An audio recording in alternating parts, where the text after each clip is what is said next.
Hola, mi nombre es Natalia y en el marco del proyecto Jóvenes y Memoria, llevado a cabo por los alumnos del Colegio Mariano Costa, vamos a escuchar los testimonios de una persona que realizó sus estudios universitarios durante la época del proceso militar. Hola, mi nombre es Juan Carlos y estudié ingeniería durante la época del proceso militar y bueno, estoy acá para responder las preguntas que Natalia me quiere hacer con relación a lo vivido en la época del proceso militar. Muchas gracias. Entonces la primera pregunta sería, ¿cómo era un día típico en tu vida durante la época del proceso de reorganización nacional, desde que te levantabas por la mañana hasta las últimas horas de tu día? Bueno, yo vivía en Quilmes y estudiaba en la Facultad de Ingeniería que estaba en Independencia y Paseo Colón y algunas materias las hice también en Las Heras y Pueyrredón. Durante el día trabajaba y cursaba las materias a la noche. Y bueno, así transcurrían mis días durante los días de semana. Los fines de semana habitualmente me estudiaba las materias que tuviera que estudiar, o salía con mis amigos, o jugaba al fútbol, en fin, todo lo que hace un joven de esa edad. Exacto. ¿Tenías alguna participación política?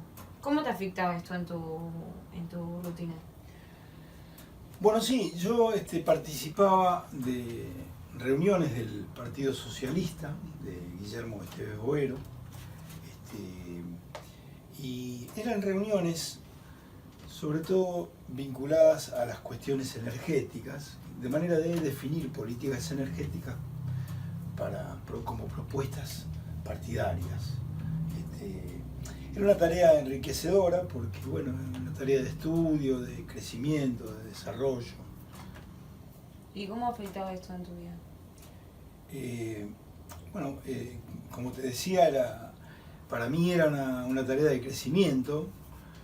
En realidad no me afectaba, sino que me enriquecía.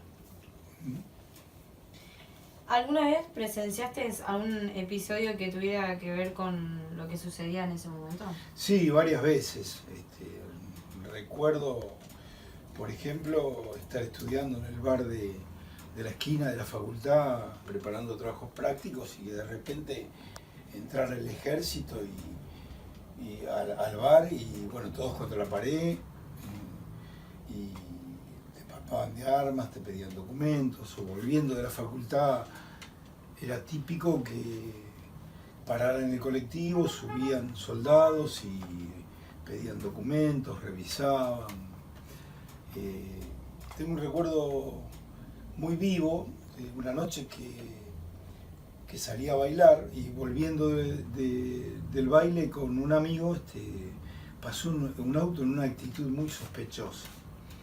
Entonces en esa cuadra vivía entonces dijimos, bueno, si pega la vuelta y vuelve de nuevo este auto, corremos y nos metemos en la casa de tu tía. Y bueno, efectivamente el auto asomó en la esquina, entonces nos dimos vuelta y salimos corriendo y nos escondimos en los jardines de la casa de la tía. El auto aceleró de golpe, frenó de golpe y nos gritó, alto policías, nosotros estábamos escondidos detrás de las plantas, salgan con las manos arriba. Y fue un momento de mucha tensión, porque no sabíamos cómo terminaban esas cosas. En otra oportunidad también recuerdo que ir caminando por la cuadra de mi casa y que pare un autos de civil, te digan, te griten que te pongas contra la pared y te pidan documentos, te palpen de armas. Eran situaciones muy cotidianas estas, ¿no? ¿Sentías miedo en la calle? A lo mejor la palabra no es miedo, sino lo que sentía era tensión de lo que pudiera pasar, ya sea por atentados o por enfrentamientos entre policía y guerrilleros, en fin. Era un momento de mucha tensión. Era una tensión subyacente, es decir, no del todo manifiesta, pero sí que flotaba en el aire. ¿Se notaba la censura que había o esto fue algo que se enteraron luego del proceso? No había censura. Es decir, durante la época del proceso coincidió con todo un movimiento literario latinoamericano, o sea, escritores como García Márquez, Julio Cortázar, los recuerdo vívidamente, Jorge Amado, autores que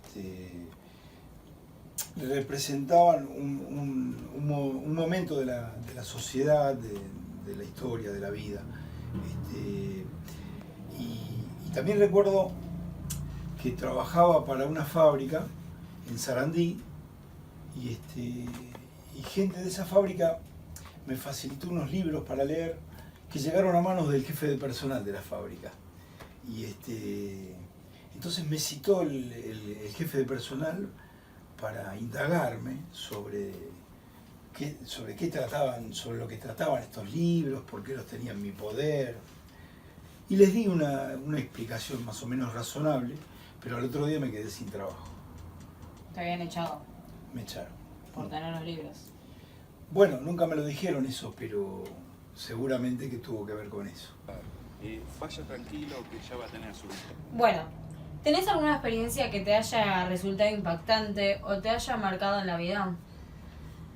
Sí, me viene a la memoria lo que pasó un 23 de diciembre, próximo a las fiestas, que fue el copamiento del batallón Domingo Viejo Bueno. Yo en esa época vivía en Villa Domínico, muy cerca del cementerio de Avellaneda, a media cuadra más o menos. Y fue un episodio muy triste, muy dramático. Recuerdo que se mezclaban los sentimientos de la proximidad de las fiestas de fin de año con la cantidad de muertos que hubo en ese intento de copamiento. Recuerdo, por ejemplo, que cerraron el cementerio de Avellaneda y venían los camiones con cadáveres y los enterraban en fosas comunes. Fue un momento muy feo, al punto de que son recuerdos que me quedaron para siempre. ¿Y los cadáveres que traían esos camiones? No se sabía de quiénes eran, ¿no? No, porque venían apilados y los enterraron en una fosa común, ¿no? Vi el cementerio cerrado, por ejemplo, y todo el impacto que generó en la sociedad, que como te decía se mezcló con este sentimiento navideño que se da en las fiestas, ¿no? Fue muy triste. ¿Sentías que la dictadura afectaba tu espacio académico? En realidad, bueno, ingeniería es una ciencia dura, no humanística, pero de todas maneras, por ejemplo, se vivían cosas como que vos te parabas en un pasillo de la facultad a charlar con otras personas, y cuando eran más de 3 personas se acercaba gente que por su aspecto te dabas cuenta que no eran estudiantes, y escuchaban lo que hablabas. Tengo la experiencia de haber ido un día con una camisa que a mí me gustaba, era con charreteras, bolsillos, color caqui, y me pararon en la entrada y me empezaron a preguntar por la camisa. Y yo me daba cuenta que la persona que me estaba preguntando no tenía que ver mucho con esa camisa, porque era de pelo corto, bigotito, saco y corbata. Y me dio mucho miedo en ese momento, ahí sí sentí miedo. Y cuando volví, lo conté en mi casa y mi mamá me la hizo desaparecer esa camisa. ¿La quemó? Nunca más la vi. ¿Cómo era tu vida nocturna? ¿Podías salir a bailar y hacer las cosas que hacen los jóvenes en la actualidad? Bueno, sí, salí a bailar y con relación a los episodios que se vivieron en esa época, recuerdo una vez que se prendieron todas las luces en el baile, se cortó la música y le entraron a pedir documentos a todo el mundo. En ese momento yo no tenía documentos encima y me llevaron a la comisaría para averiguación de antecedentes. Un amigo que estaba conmigo tuvo que venir a la madrugada hasta Villa Domínico para buscar los documentos para que me dejaran salir. ¿Cómo impactó el proceso militar en las personas como individuos? En la época del proceso militar había noticias de muertos en enfrentamientos con subversivos, también había, como te decía, censura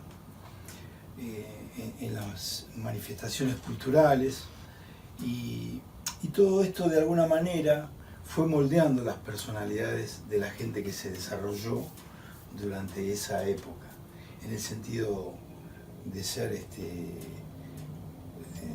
de no tener capacidad de expresión o de no decir las cosas como las sentían, sino tratando de cuidarse en lo que se decía.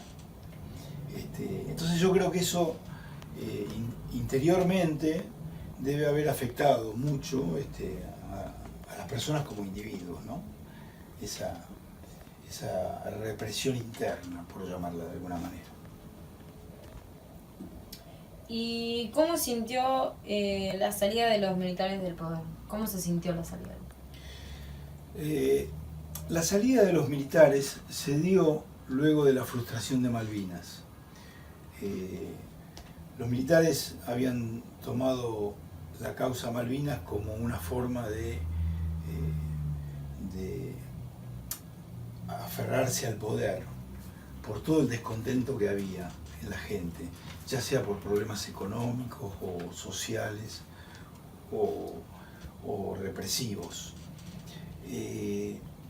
Entonces, en el momento que perdemos Malvinas, perdemos la guerra de Malvinas, la gente ya se manifestó de una manera incontenible y no les quedó otra cosa que iniciar un proceso de salida del poder a los militares. Entonces la gente lo vio con mucha expectativa, con mucha alegría, el inicio de una etapa o de un proceso democrático como se dio en ese momento. Bueno, y con esto damos finalizada la entrevista. Muchas gracias por su colaboración y por ayudarnos en el proyecto de Jóvenes en Memoria. No, gracias a ustedes, porque para mí fue un gusto. Si bien recordar estos episodios no son de los más agradables, para mí fue un gusto dejar el testimonio. Muchas gracias.